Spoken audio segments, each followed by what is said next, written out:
All right, here we go on this Monday. Good afternoon. Hope you've had a pretty enjoyable weekend. And, you know, there's a few things that have changed when it comes to the landscape of college football. More things that are more, I guess, certain and official, and so much that is still uncertain.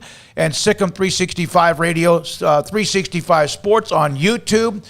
I was able to stay in touch with so many of you over the weekend on the text line, and I mean, a lot of you that didn't even know we existed in Wednesday, a lot of you did, but we do appreciate you joining us now on Mondays through Friday from 3 p.m. to 6 p.m. Paul Catalina to my left, Craig Smoak to my right. I'm David Smoak. In the studio, we got Emma and Marquise. Deontay Epps, a good friend of ours, is here. Hayden Bumpus and also Armstrong Sims as we take you to 6 o'clock. 3 guests today. Nicole Arbach of theathletic.com at 5. We'll have Randy Peterson of the Des Moines Register. Covers Iowa State, 3:30 and 4 o'clock. AP's Ralph Rousseau.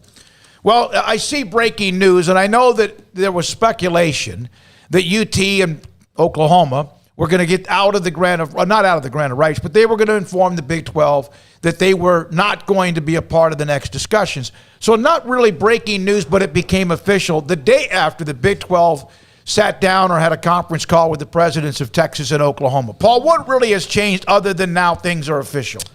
Nothing. I mean, nothing other than the Big 12 got to hear the "it's not you, it's me" breakup from them yesterday. You know, it's not you, it's us.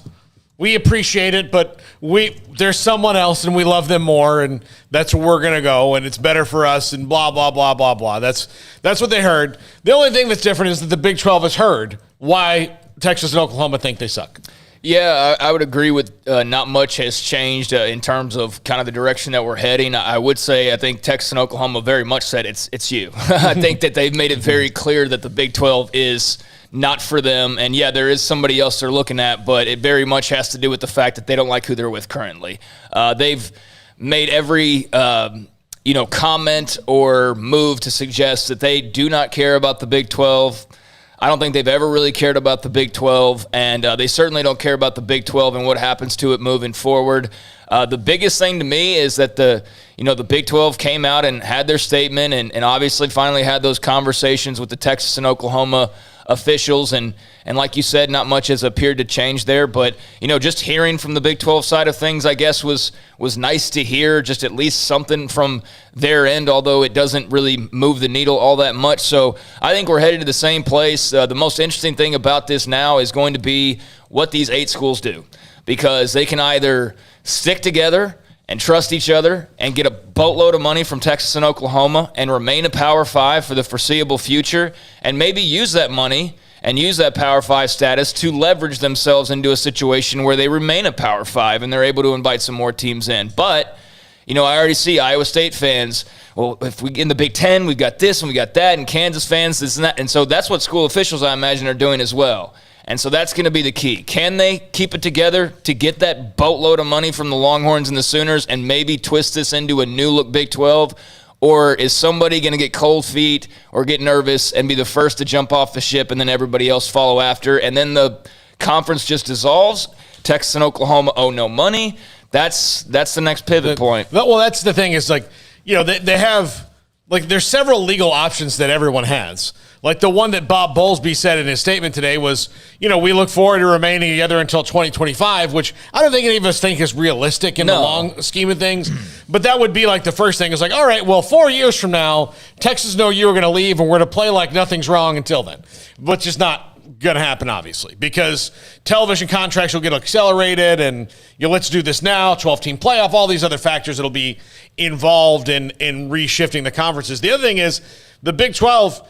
All right, if Texas and OU tell them that they're not good enough, the Big 12 would be naive to think that that's just their opinion.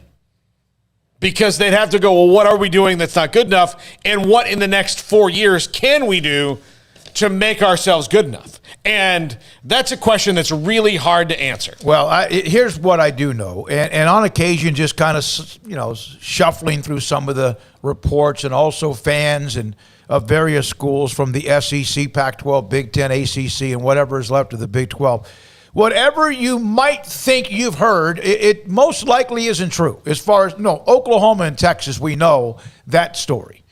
But others, as far as who's connected to what conference right now, is absolute speculation. No matter how much you want to believe, Randy Peterson will join us for the Des Moines Register, and we're going to kind of go through the next 2 to 3, 4, maybe 5 days throughout this week with not only schools left in the Big 12, whatever's left of it, but other places as well around the country to kind of get their feedback as well, even some teams in the SEC. But right now, and I've made, I had a couple of 2 or 3 conversations with, I think, those who would probably tell me if I was asking the questions or they were going to give me at least some I guess, meat to chew on. Right now, it's all a crapshoot. It is absolutely, there's no question. All 8 teams in the Big 12, in my opinion, have reached out to every major conference to at least see or judge if there's interest. And I'm sure some of them, if they didn't call back, they sent a text that said, no, not at this time. It doesn't mean all of them, but I'm pretty sure a pretty good majority of them have not gotten the response perhaps they want. Now, that doesn't mean at some point things will change. So we'll get a feedback from you as well on the YouTube channel, 365 YouTube, and also the text line, 254-339-1122, the number to call us as well if you would like. And I think what I love most about last week, obviously the story just blew everything up, is how many different states we heard from and different fan bases we heard from, and those, of course, who have been a part of what we've done since April of last year. I don't know. I've seen Baylor as, power rankings of who has the most options. I've seen Baylor as low as 8. I've seen them as high as maybe 4, 3, something like that. I don't know. And those who are writing those columns don't know. But that's their opinion, and they're allowed to have one. There's a ton of things you can throw at it. Like, me personally, I think the team that's the most scared should be TCU, considering that they're the newest Power 5 of all those teams. The only reason they're in the Power 5 is because of A&M and Missouri leaving the conference in the first place. But they are still in a major market, even though, like Houston, they don't draw those type of eyeballs that A&M or Texas or Oklahoma draw. I mean, can we be honest? They're not that much of a pull just because they're in Fort Worth. Like, let's be honest. I just said that. I said, but they still at least have that connection sometime where Baylor's in Waco. Right, I get that. But I even then, I think that's very loose. I don't think TCU powers the Fort Worth market. I think you can get Dallas-Fort Worth eyeballs without TCU relatively easily. I don't think if you lose TCU, then all of a sudden DFW doesn't watch college sports anymore. So I know what you're saying. Yeah, they've got a better city, and I'm not doing a direct Baylor-TCU comparison. I'm just talking about TCU in general. That, yeah, if you look at it on the surface and go, oh, well, there's the Fort Worth market, look deeper, and it's not really what you think it looks like. They just so happen to be there. But, yeah, that might work in their favor for somebody who just glances and goes, oh, well, that automatically means we'll get those. Well, you're going to get them anyways. But, sure, that could work in their favor. But outside of that, steady in football, pretty good baseball program. And I'm sure there's some other sports I'm not thinking of that they're good at. But, they're pretty middle of the road to average in most everything else. So I don't know how they would be viewed. But, yeah, they're in a similar spot to Baylor, no doubt about it. Similar school sizes, similar, the Christian background, so to speak, even though Baylor's a lot more in that avenue than TCU has been for quite some time. But certainly I bet they're a little nervous right now. I do. I agree. I've seen some of you with, I think, hey, take Oklahoma, an SEC fan. We'll send you Ole Miss and Mississippi State. They've been holding us down. And that's fun, tongue-in-cheek, and there's probably some that feel that way. And I don't know. That's not going to happen. The SEC's adding. They're not subtracting. And I've seen, well, just add UCF and add Houston and add this and add that and add Temple. What is that? I mean, the Big 12 had the opportunity to do that. And they kind of turned their noses up at or 2016. Yeah, that's what I would want to know. That's what I would really be interested in hearing from Mac Rhodes and Bob Bowlesby. If Bob Bowlesby ever, decided to just let her rip and like shoot interview style, is how instrumental was Texas and Oklahoma in preventing expansion 2 years ago? Because if they were, and I don't know when these SEC talks began, but if they were, they had to at least have had the idea in mind that, hey, there's a good chance we're probably not sticking around past the grant of rights, so we probably need to get the wheels in motion. So the timelines don't exactly add up. They're off by at least a year to maybe a few months.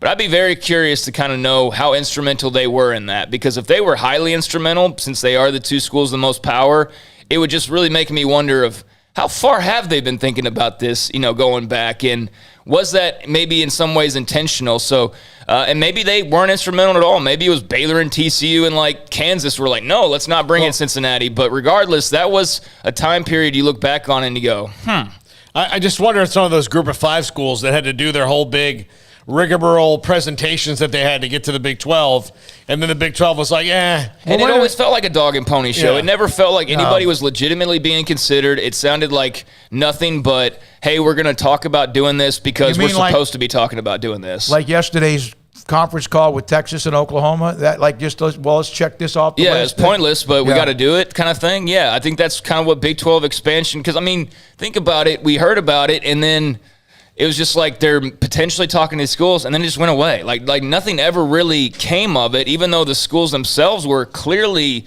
politicking and trying to maneuver their way in. But it seems like the door was locked the entire time, and they never had a real chance to get in. Some of the Big 12 teams were about to have that same door. I know. That's what I'm saying. Yeah. If you look back on that time period, and if you look at Texas and Oklahoma, if they were instrumental in not expanding, which I'm not accusing them of, that's what I'm saying. I would be curious to know. Then like all of a sudden the shoe's on the other foot, and you just wonder if they had added those schools a few years ago, would that have mattered, or would that still have not have been enticing enough? I remember the good former president of Oklahoma, was it David Sanborn? Was that his name? David Boren. David Boren, doing the thing where he flaps his lapels and fixes his tie before the press conference. He goes, we're going to really look at expansion, and puffed out his chest at Big 12 media days. Oh my gosh, this is such big news. And then 3 months later, it was like, yeah, we got a couple emails and we decided it was not really worth our time. And now those schools that had to do that are like, oh yeah, you're all big and tough now. See how the other half lives. Well, now the other half might be joining them. Yeah, I know. I mean, that's what's wild about it. We have questions from you and